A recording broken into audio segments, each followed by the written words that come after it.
Package is here, just hold.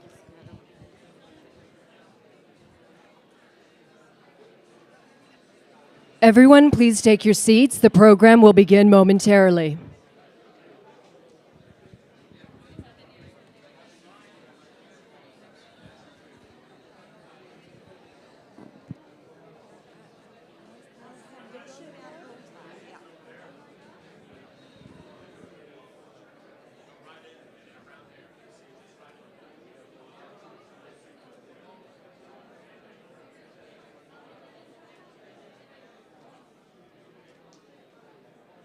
Roll stinger. Roll stinger.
Please welcome the President of the German Marshall Fund of the United States, Ms. Heather Conley.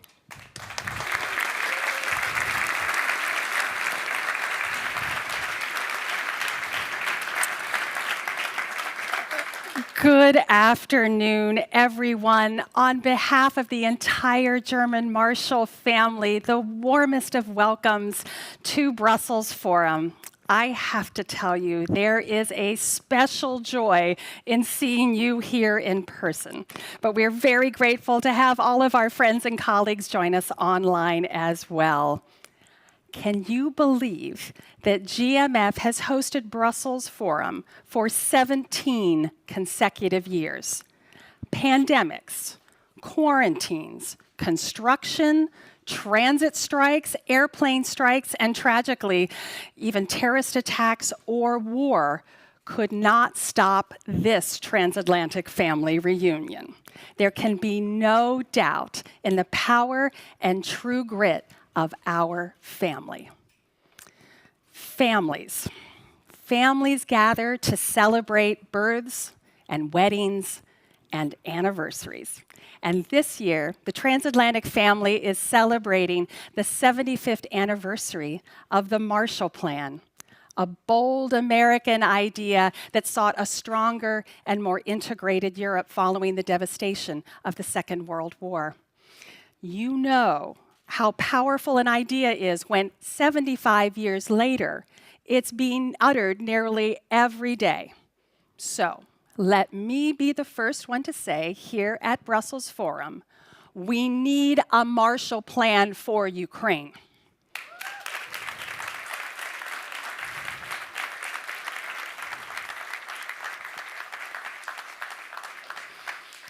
GMF is so fortunate to have as its founding purpose to be the living, actionable memorial to the Marshall Plan. We were created 50 years ago by an act of gratitude by the German government to the American people and inspired by our late founder, Guido Goldman. We could not have imagined 75 years later that our 75th anniversary of the Marshall Plan and our 50th anniversary of GMF would coincide with the largest land war and largest refugee crisis in Europe since the Second World War. But as we gather today at Brussels Forum, the transatlantic family, along with our Japanese and Australian colleagues and allies, as well as among others, are united in solidarity and determination to confront Russia's war of aggression in Ukraine. we have responded with unprecedented humanitarian, economic, and military support to the Ukrainian government and people. European allies have welcomed millions of Ukrainian refugees into their homes. And the Ukrainian people give us all a daily lesson in courage and the excruciating high cost of freedom and sovereignty. Families come together in crisis to comfort and to strengthen one another. But as the Ukrainian people have endured now the 4th month of war, our anniversary celebration has to transform into determination. A determination to rebuild Europe once again with the courage and the confidence that we have done this successfully 75 years ago. For GMF, our confidence and our determination and our courage comes from over 50 years of experience strengthening civil society and democracy in Central and Eastern Europe, the Western Balkans, and the Black Sea region. We have identified and fostered a new generation of diverse and inclusive leaders, and we have connected elected leaders to focus on best practices and pragmatic problem solving. In the past, GMF has pushed bold new ideas, NATO enlargement, EU enlargement. And today, we are developing new and bold approaches as we approach the Indo-Pacific. We continue to work tirelessly on combating Russian and Chinese malign influence and disinformation. And we are supporting a robust and shared approach to emerging technologies. My friends, this is not your grandfather's Marshall Plan. This is our Marshall Plan and the next generation's Marshall Plan. And we will pull from our history to provide those same basic magical ingredients, new and bold ideas, strong leadership, and shared hope that there will be a better tomorrow and that we will get there together. Today's Marshall Plan must be ambitious as Eastern European and Western Balkan countries yearn to be integrated into Euro-Atlantic structures. And just last week, the European Union voted to grant candidate status to Moldova and Ukraine. This is incredible.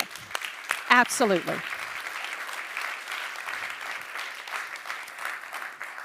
It is absolutely an incredibly strong geopolitical message to the world and to those citizens who wish to break the cycle of corruption and head towards reform, prosperity, and opportunity.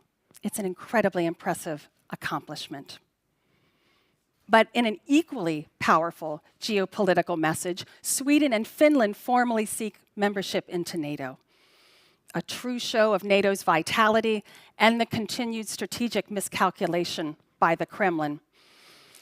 But as NATO's potential inability at this week's summit to welcome Sweden and Finland into our alliance also demonstrates that there is a lot of work to be done to strengthen NATO's internal coherence. But regardless, NATO and the European Union stand large and important today, very much due to the hard work of many of you in this room and those of us who have joined virtually. But colleagues, we can never be satisfied with our results. We can never stop working to prepare ourselves for the highly unstable international system that is coming upon us and the growing list of threats to life and liberty. Colleagues, we must win the strategic future in the spirit of the Marshall Plan. We are navigating very, very difficult geopolitical terrain. Strategic competition, the climate crisis, a global food and pending energy crisis, technological advances, and perhaps most importantly, the loss of trust in democracy and its institutions, along with a generational shift away from the living memory of the Second World War. All of these things challenge us today and well into the future. So, in order to fundamentally be able to tackle these challenges, we have to be really honest with ourselves. Let's take Russian aggression.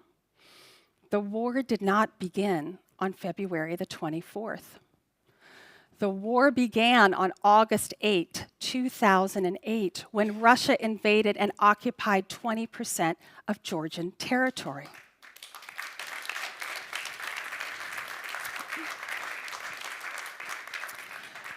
We closed our eyes for 14 years as a global financial crisis, a European migration crisis, and a highly, highly disruptive domestic political forces claimed our attention. And then 8 years later, after Russia illegally annexed Crimea and occupied 7% of Ukrainian territory, we responded more effectively. But we were not prepared to confront the challenge of a revisionist Russia, whose stated goal is to restore its historic lands and to take what is theirs. February 24th is simply the date of Russia's full realization of its revisionist vision, as well as the date of the official end to the post-Cold War era. So, now, as we enter a new and highly unstable period, I call it the Great Transition, which will lead us to a new international system. So here's my question.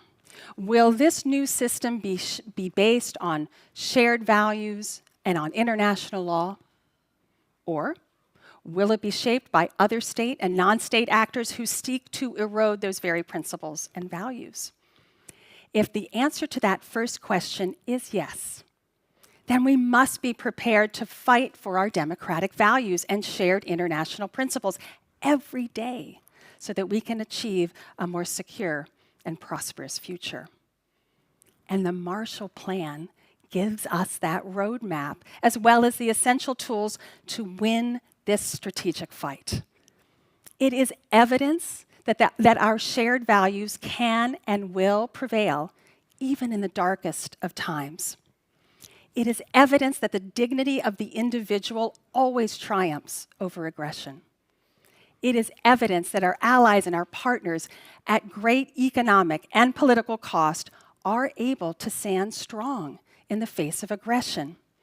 And it is evidence that being steadfast to our principles, courage in our convictions, and keeping the faith that the blessings of democracy, the dignity of the individual, and free enterprise will always march eastward. Where there is hope, there is always possibility. And that's the strategic future we must win. Okay, if it feels like I am the coach that just gave you guys a little pep talk before you run onto the field for the championship game, that's what I was trying to do. So let's win the strategic future. And that, of course, my colleagues, is the name and the title of this year's Brussels Forum. So the next 2 days of conversation, debate, and collaboration, we are going to get into this and roll up our sleeves. But first, we need our great young talent, which has been sitting on the bench for a little too long. We need to get them on the playing field. And that's why we are so excited that we have the participants from our 12th annual Young Professional Summit here with us today. We also have university partners participating virtually. So we are delighted to welcome Georgia Tech, Virginia Tech, the University of Nevada, Reno, and of course, our friends here at Leuven University. And while there are many star players on this field, we believe that our most valuable players, or our MVPs, are our civil society representatives. And that is why we are featuring 4 GMF grantees who are here with us to share their experiences directly from Ukraine. We believe it is vital to lift up Ukrainian voices, such as the artist collective Pictoric, which all of you will be able to see in our wonderful Marshall Lounge. And that exhibit is heading to New York, so you're going to get a sneak preview. And we are also pleased to highlight the great humanitarian work that our friends at the Culinary Diplomacy Project and the World Central Kitchen have been doing to support Ukrainian refugees. And finally, speaking of this great team, Brussels Forum would not be possible without our amazing partners, and so let me tell you about them. Our amazing team of founding partners, the Belgian Ministry of Foreign Affairs and Mercedes-Benz, and our strategic partner, Amazon, our forum partners, Google and NATO, and all the associate dinner supporting and knowledge partners. Thank you all so much for being part of our family. And oh, thank you, yes.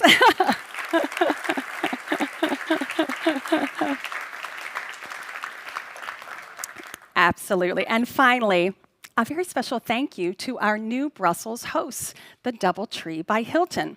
So one of the compelling reasons for our move here was Hilton Hotel's commitment to greener conferences. So in order to reduce the Brussels Forum carbon footprint, I wanted you to know that around 500 trees will be planted to offset this forum. Okay, team. I think, are you ready to take the field? Okay, I can't think of a better person to kick off than Belgian Prime Minister Alexander De Croo. Would you please join me in welcoming the Prime Minister?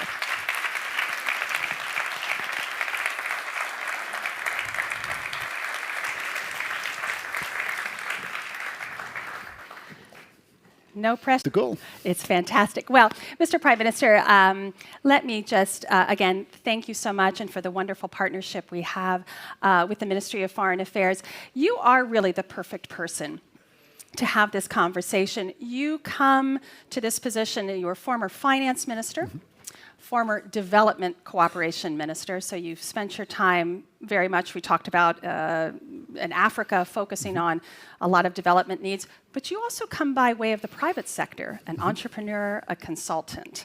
So this is really preparing you for this critical geopolitical moment. So I was hoping that you and I could navigate some of that geopolitical terrain that I was talking about. And I was hoping we could start with strategic competition, and if we could start our conversation with Russia.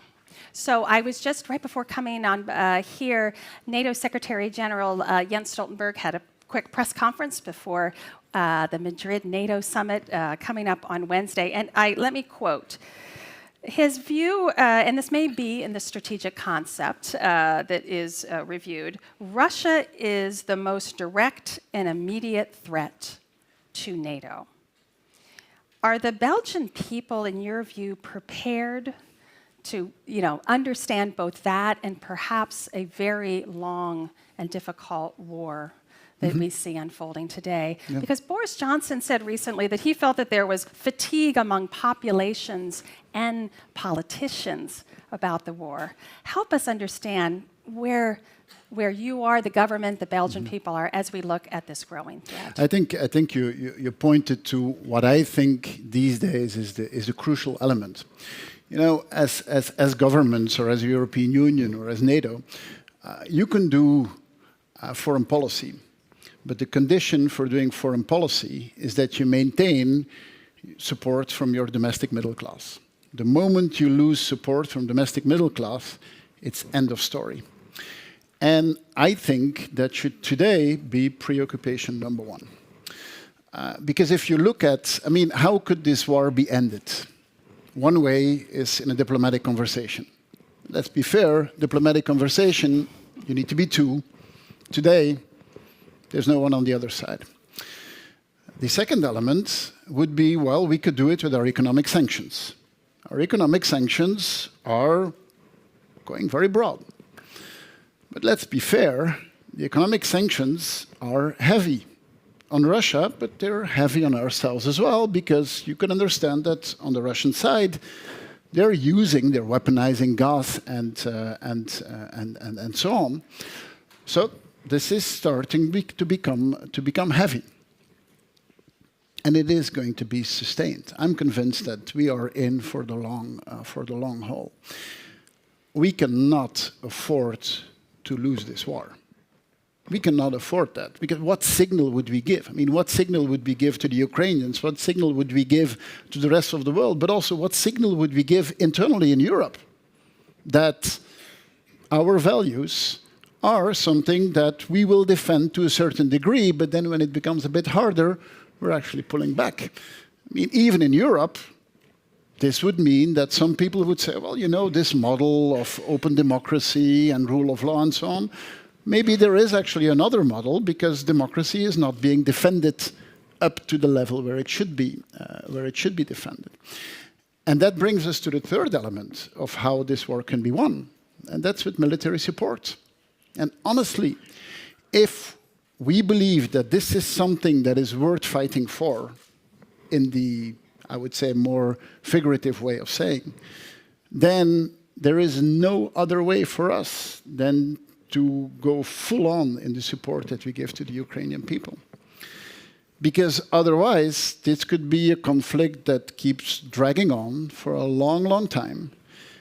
And at some point, how do you defend to your domestic public that it's worth to do the sacrifice? So there is now clarity on what Russia is. I mean, some people might have thought over the last decades, well, maybe it is a partner, maybe it is a friend. I think it's quite clear that it's not. But if we want to achieve what we want to achieve, we need to push harder, because otherwise I think that domestic support is going to be something extremely difficult to maintain. I think, well, you know, I love that phrase. It's very clear. We cannot afford to lose the war, but we know this is going to get much more difficult, and the potential for Russia to just stop energy flowing to Europe. You have been a very vocal advocate to start getting ahead of this, putting price caps on gas. We just heard from the G7 summit that there's now contemplation of the price caps on oil. So would love your thinking on that. And what worries me about the fall is that Europe's gas storage is so critically low. And if this is a cold winter, we can't replenish that low stocks very quickly, and that's my fear. That how can we well, help look, Europe through this winter? If we want to get through winter in a good way, then summer is crucial. And what is happening now is really crucial in building up the storage and the reserves that we need.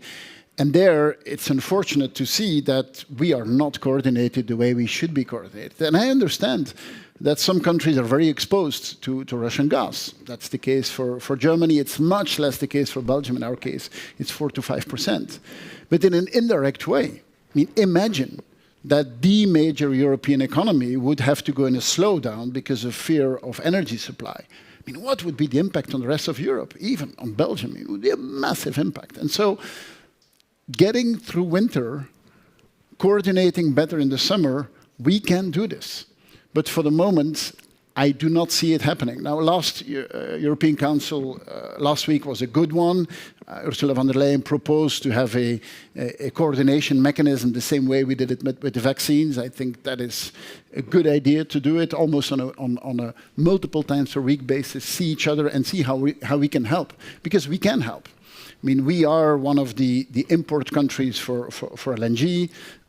We can prioritize things. We can prioritize the maintenance of our power plants, especially for the nuclear ones. We can also make agreements with our industry, who are heavy users of natural gas, on how to get through the summer to make sure that the winter is there.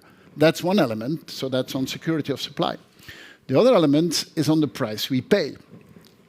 And there, yes, when in March I said we should intervene in the gas markets, I remember that was in Versailles, and a lot of people watching me and saying, well, we thought you were liberal. Do you still believe in the free markets? Yes, of course, I believe in the free markets. But as a tool to achieve something, I mean, for me, it's not a religion.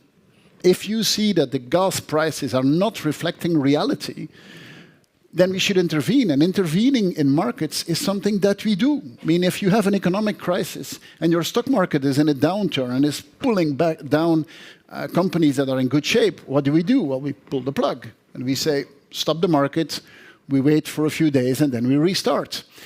Intervening in the gas market to give a clear signal that we will not accept any price and that we will cut in the margins by traders and so on, I think it is the right thing to do. Because what is happening today, we're just all collectively ruining ourselves. Public finances being ruined because we are trying to do our best and spending billions in intervening in the invoices of our SMEs and our population.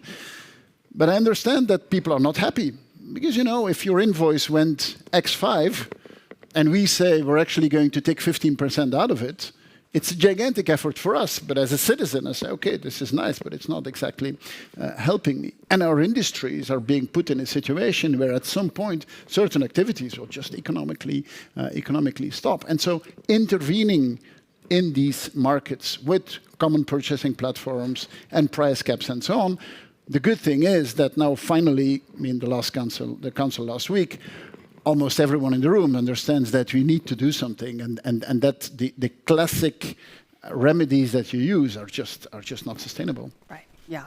No, and it also, if, you know, again, we continue to fund Russia to prosecute the war. I think that's also the frustrating part of the energy question.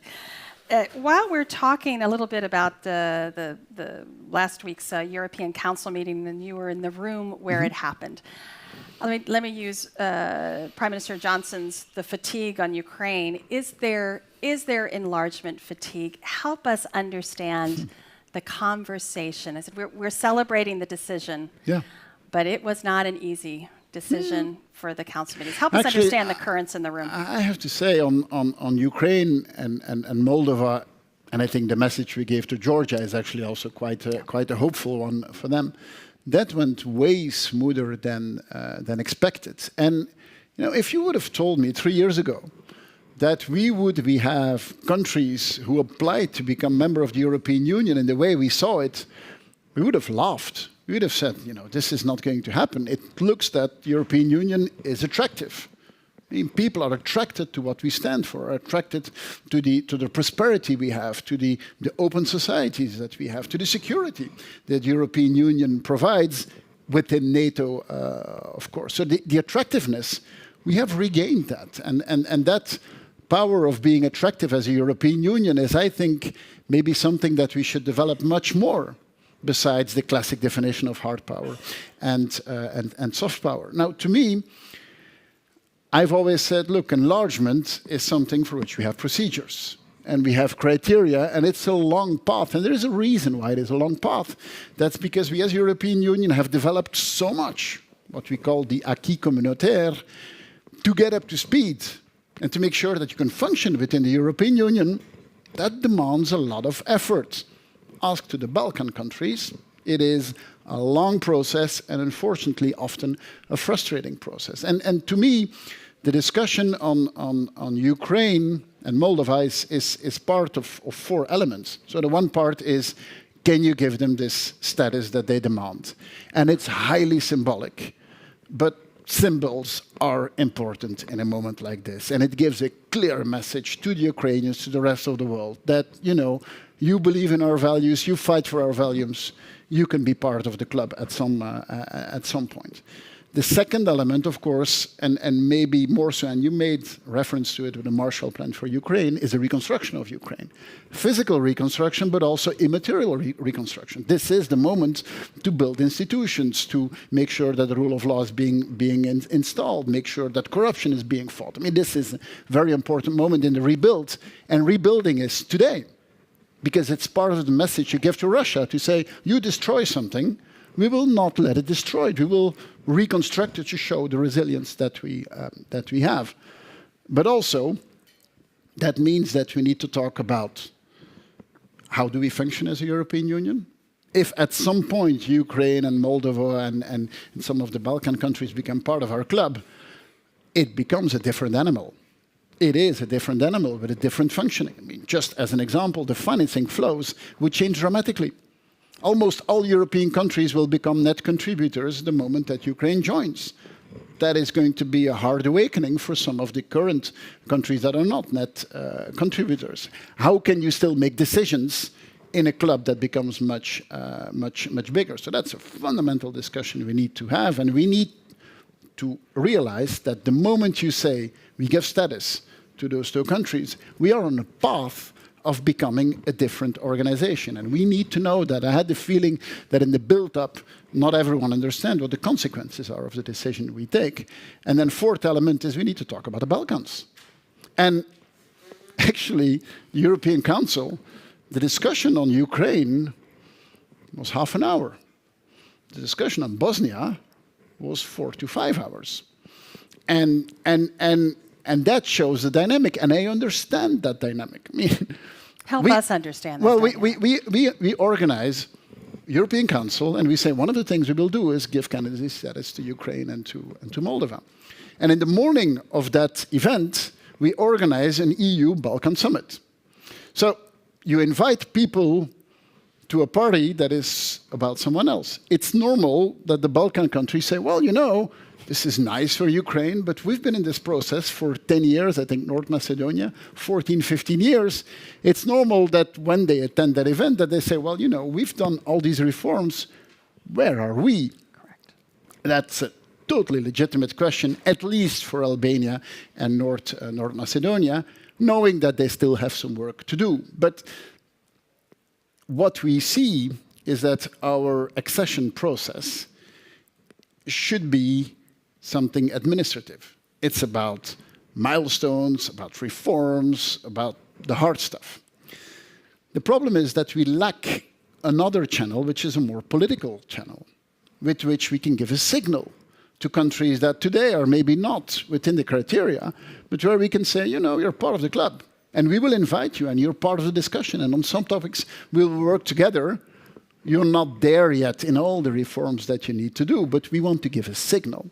And that's what is a discussion about Bosnia that, you know, looks at what is happening, and where I understand that political leaders at some point say, well, you know, I have political capital, but please help me maintain my political capital in the very difficult reforms that you are asking me. And I think that the outcome in giving Bosnia also the perspective of getting the candidacy status is an important signal to that part of Europe, which in the end is, I mean, geographically, it's in the center of Europe.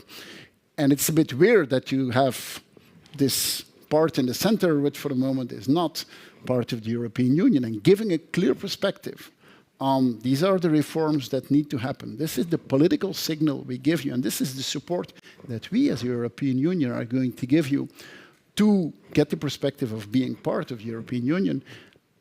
To me, it was almost as important as the very important decision we took on Moldova and Ukraine, because the war that Russia is fighting with the European Union is much broader than in Ukraine. I mean, we see it happening in Ukraine, that's one element. But there's so many other tracks that are being used. The weaponizing of energy is another one. The disinformation campaigns is a third one. The abusing refugees, as what happened between Belarus and Lithuania, is a fourth one. The general atmosphere of insecurity is a fifth one. I mean, we European Union, we stand for everything that Russia does not like. And the destabilization efforts of Russia towards the European Union are much broader than we expect. And they are being played in a very brutal, real way in the Balkans. We should be aware of that. And we should find a way of pulling the Balkan countries in our direction. This is not something that will happen overnight. It will demand a lot of efforts from these governments, from these populations, but it will also demand from our side much more clear signal on where we want them to be.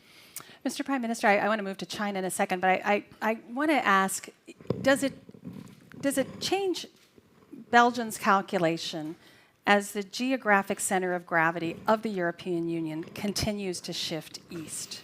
These are countries that have different relationships with the United States. Obviously, there's the strong security challenge. They are still in transition, many of them still struggling with corruption and illiberalism. Does that change the EU for Belgium, for the Belgian people? Or this is just the strengthening of Europe? I think it's a strengthening of Europe. And you know, in this moment of gigantic instability and of fear, people are afraid of so many things. There is a Eurobarometer poll that came out last week. And the support for European institutions has never been higher throughout the European Union than at this moment. We started polling in 2008. The results from last week, they've never been as high as today. So as an answer to those who do not like the European Union and who would do everything to destabilize us, again, the answer you get is actually the opposite.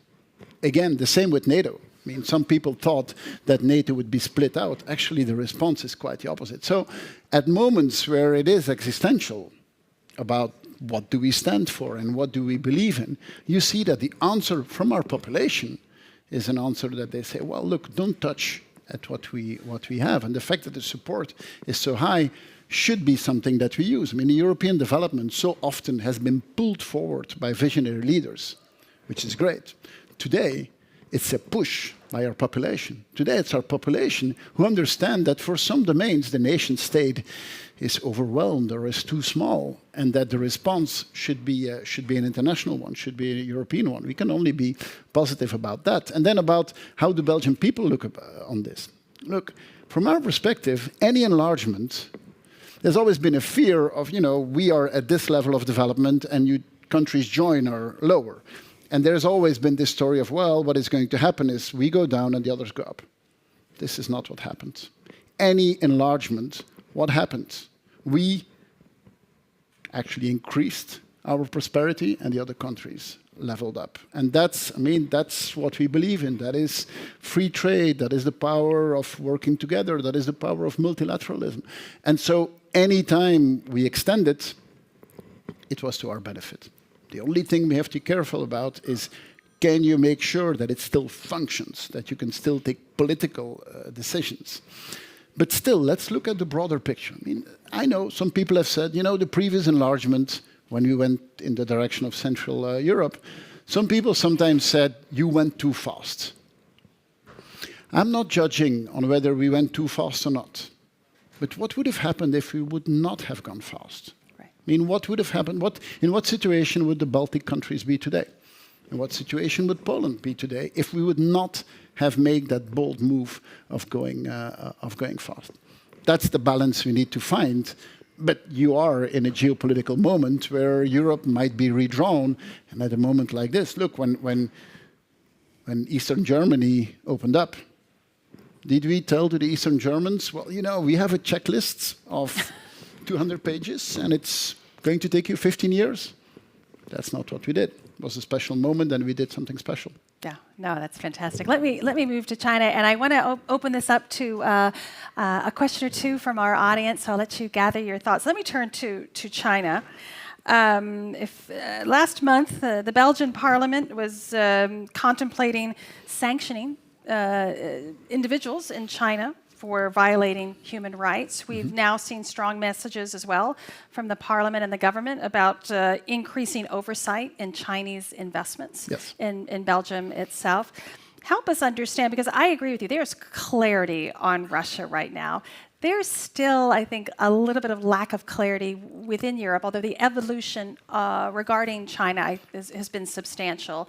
Where do you think both, where Belgium is going and thinking about a China that continues to violate human rights in Xinjiang, that continues to build a robust military presence, the turnover ceremony and disregarding the legal restrictions in Hong Kong and elsewhere? What are your thoughts on both where Belgium is going and then within the European Union as you're part of these conversations? Is the EU ready for a tougher approach towards China, the systemic rival versus the cooperative partner? That's a big question. China is our relation with China is one on different dimensions. On some dimensions, they're a partner. They're an important trading partner. It's a fact. I mean, you can be in favor of it or not, but they're an important trading partner. On some domains, they're a competitor. And they're a competitor where we have to be careful on how we share technology, for example. We have, I think, the best research center in the world here in Leuven on nanotechnology. We work a lot with Chinese partners. How we do that, we have changed our approach. And besides being a partner and a competitor, they're also a rival. That's quite clear in a lot of domains. How you articulate that, I think it's continuous evaluation. But there is clearly, what I think changes is the perspective as European countries in saying, you know, our sovereignty is something important. And that is not against one or the other, but it's part of the broader approach, of course. And you know, security and resilience is way broader than just defense. I mean, this has also to do with economic sovereignty. It also has to do with how do you diversify your economic relations. It also has to do with how you protect your democratic system, cybersecurity activities, and so on. So it's actually much, much broader. You know, we will be talking a lot about military investments in the next days, and military investments are necessary. But it's part of a much broader, much broader discussion, which has to do about how do you defend your way of life, how do you defend your economy, the values you stand for, and that's way broader than defense. And so, on the relationship with China, yes, it's clear that we look at this in a much more detailed way, But I think the last thing we should do is turn our backs to China the way we are turning our backs to Russia. I think for the moment it's different. How it further evolves, we will see. But what we as transatlantic partners have done extremely well is to show to the rest of the world, if you do something which is clearly against any international law, this is what happens. And that's a signal to Russia, but it's also a signal to the rest of the world. Well, and I think what we have to watch is that growing Sino-Russian alignment, where well, maybe, that's yeah. where let's then go I'm going to turn for a question here. Just rapidly, let's go into that. I mean, if you look at it, I like to always compare it in economic terms. Sure. I mean, the economy of Russia today has the size of the Benelux. So the Benelux, that's Belgium, Netherlands, and Luxembourg. That's the GDP of Russia today. And big part of that is natural resources, which actually we don't have in the Benelux. We almost have no natural resources. The only thing we have is you, bright people. This is the only thing we have. So compared to China, is this a partnership? Or is it just something that China can use in a useful way for them? But how can that be a partnership? I mean, the economic size of it, it's actually not so big, and the whole economy is built in the direction of Western Europe. The economy is not built in the other direction. So on paper, yes.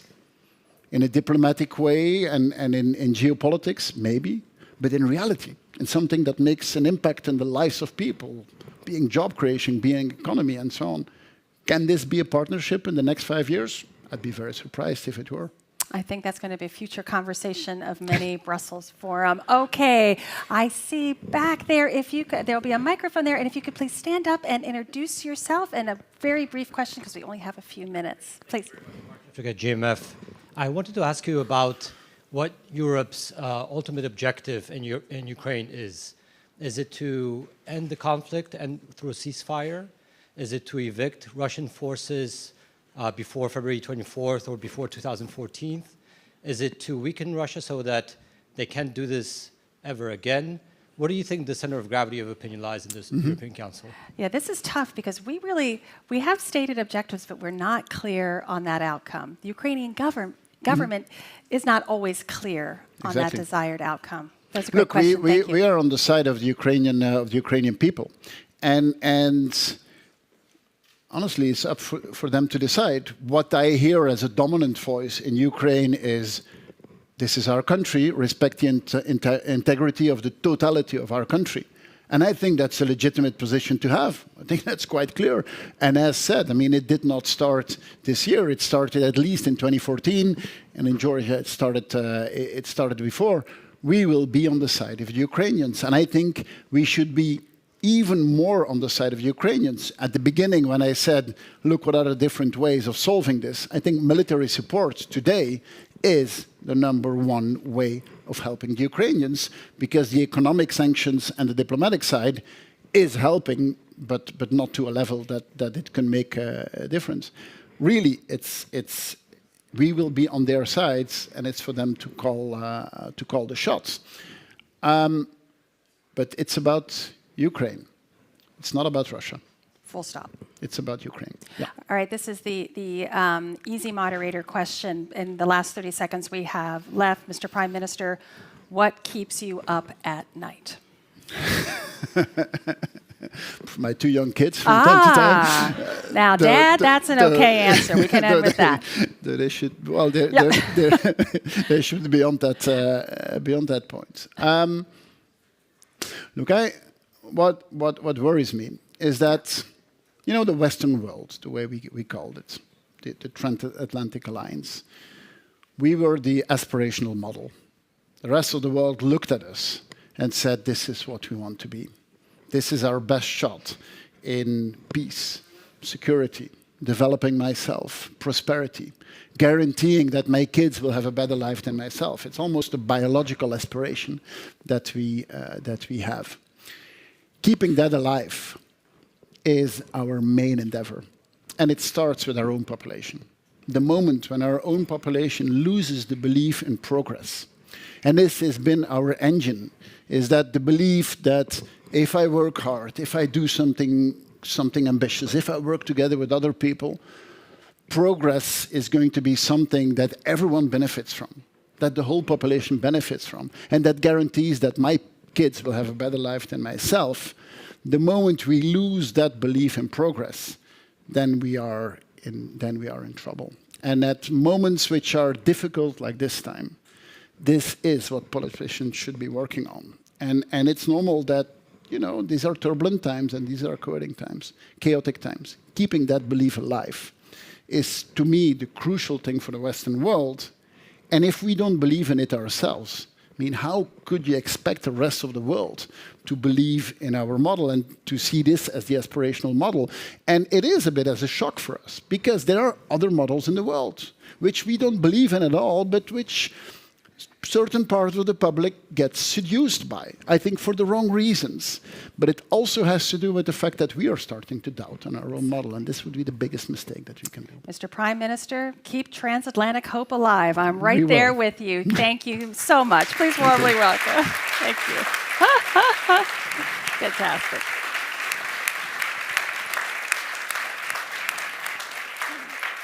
Again, thank you. You were the perfect answer. Now, for our next session, please, everyone, join me in welcoming Ms. Maya de la Baum of Politico and the President of the European Parliament, Roberta Metsola. Thank you so much. Hello. Thank you. How are you?